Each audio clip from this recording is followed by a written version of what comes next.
Here at Redbanks we run about 1,450 hectares of land. We share around the 9,000 mark in merinos each year. We expect around 500 mils of rain each year.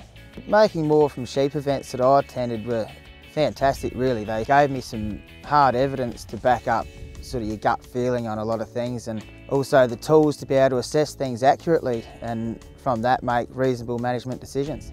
I decided to become involved in the Making More from Sheep events because I really needed some solid information to drive my next step in the farming sort of enterprise from being a glorified labourer to a bit more of a serious manager.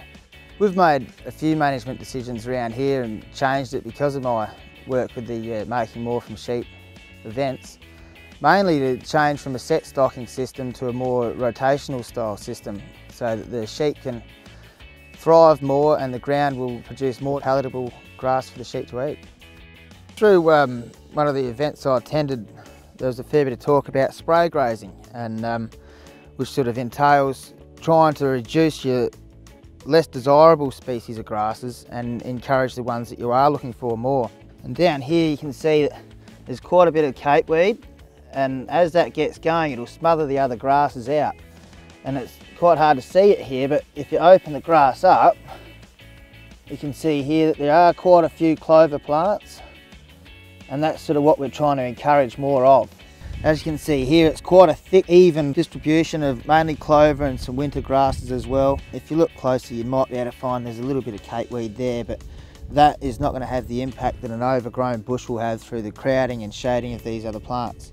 One of the things I did find very helpful is this MLA pasture ruler, and here it'll show quite clearly your more desirable lengths of grasses, and which sort of corresponds directly to the most desirable sort of stage of growth for a sheep to look to eat. The tools I use to monitor sheep conditions, mainly condition score, and we also do worm egg counts so that we can keep on top of our worm burden, which is a fairly big thing over here on Kangaroo Island. Attending Making More from Sheep sessions really assists sheep producers to have a better understanding of what they're trying to do in the paddock.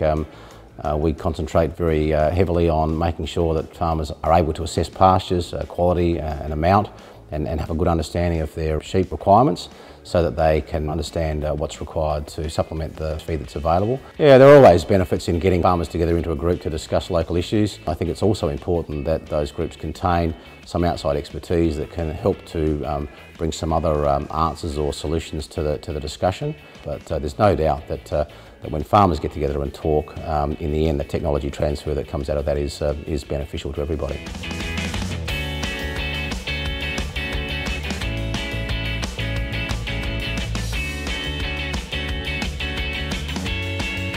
We all need to be profitable, we all need to drive productivity, and I think the Making More from Sheep events really help that.